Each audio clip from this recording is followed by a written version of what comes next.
Labas, aš Kostas, manau jūs, kaip ir aš, dažniausiai informacijos ieškote internete. Noriu jums papasakoti apie unikalų informacijos lobyną, nemokamą interneto enciklopediją Wikipedia. Ją skaityti, tobulinti ir rašyti gali visi be jokių apribojimų ar mokesčių.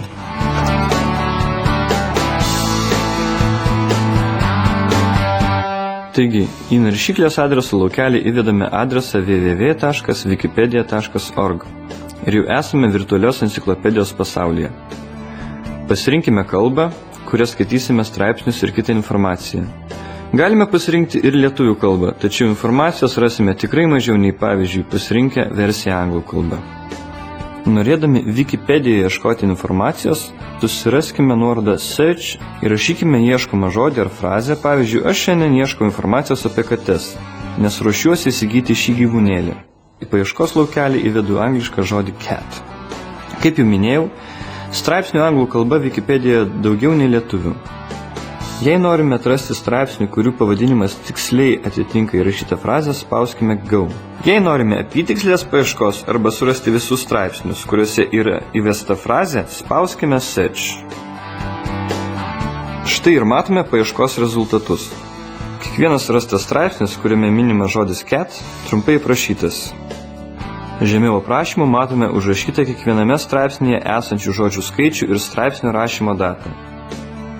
Susidomėję konkrečių straipsnių, spustelėkime jo pavadinimą ir galėsime jį visą perskaityti.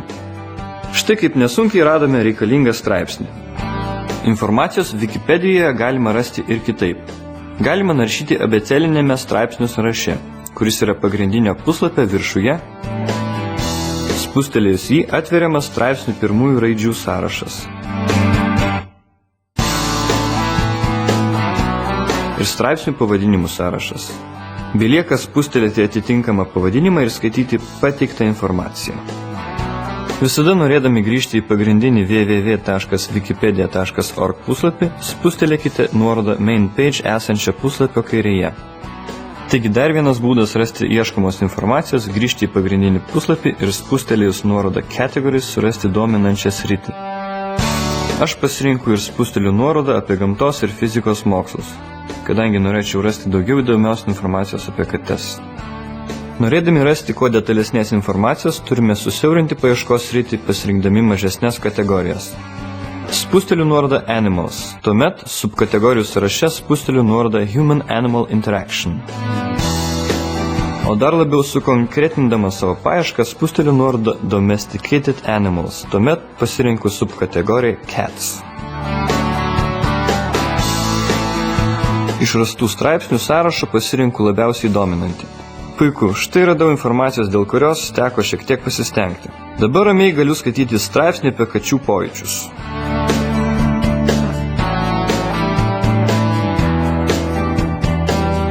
Wikipediją galima skaityti daugiau nei 100 kalbų. Žinoma ir lietuvių. Lietuviškos Wikipedijos tikslas tapti didžiausia laisvai prieinama enciklopedija lietuvių kalba. Kaip alternatyvių žinynų jie domisi moksleiviai, studentai ir visi ieškantis kokių nors žinių apie pasaulį. Norėdami skaityti Wikipediją lietuviškai, turime kalbų sąraše, esančiame pagrindinio www.wikipedia.org puslapio kairėje pasirinkti lietuvių kalbą. Straipsnių paieška yra tokia pat, kaip jau pasakojau ir rodžiau. Skirtumas tik toks, kad visos sąvokos, frazės, straipsniai parašyti lietuviškai. Wikipediją skaityti, tobulinti ir rašyti gali visi žmonės. Prieš publikuojant informaciją svetainėje, medžiaga tikrinama, ar yra tinkama internetinė enciklopedija. Nors redaktoriai stengiasi išvengti informacijos netikslumo ir net dezinformacijos, naudojantis Wikipediją pateiktą informaciją, verta remtis dar keliais šaltiniais patvirtinančiais tuos pačius faktus. Norėčiau paspausti ranką ir padėkoti už puikią laisvą enciklopediją Wikipedijos idėjos autoriui Jimmy Walesui. Ieškokime, skaitykime, sužinokime ir dalykimės.